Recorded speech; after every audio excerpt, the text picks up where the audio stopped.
Welcome to The Explainer. We're all about taking complex source material and breaking it down into clear, engaging explainers for you. So picture this. For years, the online movement QAnon hung on every cryptic message from a figure they called Q.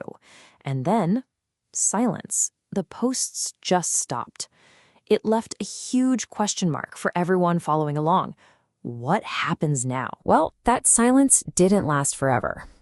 A new voice emerged, one that claimed a direct link to the original Q, but with a twist. And that twist signaled a massive shift in the whole movement. All right, let's really get into what went down. All right, so first up, a new chapter begins. We're going to look at who exactly filled that void. The sources we're examining point to this new group called the B team, and they didn't exactly enter quietly. And right out of the gate, their message was crystal clear. Look, they weren't just taking the reins. They were trying to change the entire game. The core message was that Q wasn't a person you follow anymore. It was an idea you embody. And that, right there, completely flips the script from passively waiting for instructions to taking action yourself. So, the big question is, how does a new, totally anonymous voice build up authority? Let's take a look at the communication style of the main poster, who went by SGB, and see how they started laying out this new philosophy. You know, their communication strategy is actually pretty fascinating when you break it down. What they do is they mix these powerful quotes from really famous people, we're talking JFK, MLK, even Steve Jobs, with their own commentary. It's a really smart play, right? It grounds their new motivational messages in something familiar and powerful. Okay, so here's a perfect example of how they do it. They'll drop a quote, like this one from JFK. It's super powerful, everyone recognizes the source, and boom, it immediately anchors their post in this high-stakes idea of revolution. And then, right after that, comes the pivot. See how they take that really loaded word revolution and immediately turn it inward? It becomes a mental battle, something that starts inside you. That's the key to their whole strategy. They borrow the weight of a famous idea and then completely redirect its energy toward their own message of self-reliance and changing your mindset first. So what's the big picture here? Why go through all this trouble to turn Q into an idea? Well, according to the sources, this was all about a deliberate transformation. It's the first major plank in their platform, to evolve the movement from just passively following along to actively participating. And this comparison chart, wow, it just lays out the difference so clearly. You can see the shift right here. You go from the original Q, which was all about one central authority and followers trying to decode these secret messages, these drops, and you move to the B team's vision, which is all about decentralized leadership, giving people motivational tools, actual playbooks. The whole motto flips from wait for the plan to you are the plan. I mean, you really can't get more direct than this quote right here. They're explicitly saying, we are not your new leaders. Their whole stated purpose is to empower their followers to become leaders themselves. So this isn't just about keeping the movement going. It's about fundamentally rewiring how the whole thing operates. Okay, but how do you actually convince people you're legit? Let's dig into the B team's playbook.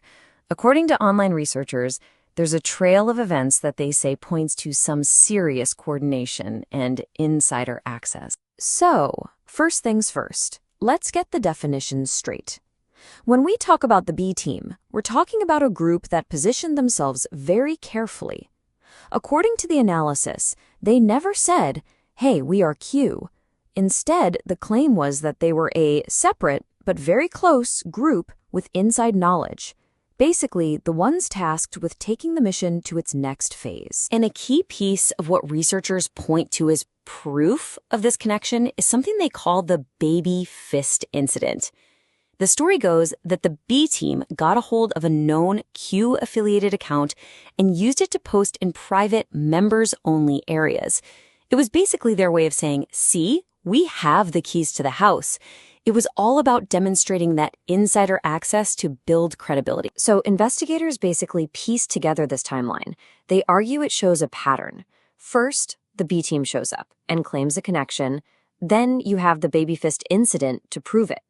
After that, researchers noted that posts from the B team, from Q, and from figures like Dan Scavino were all happening in very close proximity to each other. And finally, you get a former Trump official, Kash Patel, actually interacting with content created by the B team. The argument here is that this all points to something much more coordinated than just random online posts. And this wasn't just about pep talks. The sources claim it got way more tactical. The B team openly talked about using psychological warfare, what they called Psy-War. And according to this briefing doc, they weren't just talking about it. They were allegedly distributing playbooks, literally how-to guides, to teach followers how to fight this information war on their own. So where is all of this going? What happens next? Let's see how all these different pieces, the philosophy, the tactics, build towards the B team's final message for the future of the movement. Okay, so here's their stated mission, laid out plain and simple. It's all about creating a force that can sustain itself. Unify. Be the news now. Make your voices heard in unison. It's a call to action. And this brings us to the second pillar of their strategy, to adapt. The goal was to adapt their followers from people who just consume information into people who actively create and spread. And that really brings us to the core philosophy here, which you can boil down to 3 words: evolve, adapt, overcome. First, you evolve from being a follower into a leader. Then you adapt your methods, moving from just decoding messages to actually creating the narrative.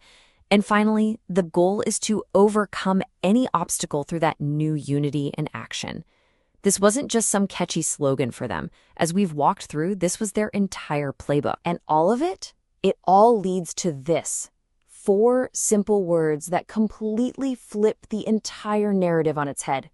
It takes all the responsibility, all the power, and the entire future of the movement and places it squarely on the shoulders of every single follower. And that leaves us with a really provocative question, doesn't it? What happens when the people who were once the audience are told that they are now the main characters?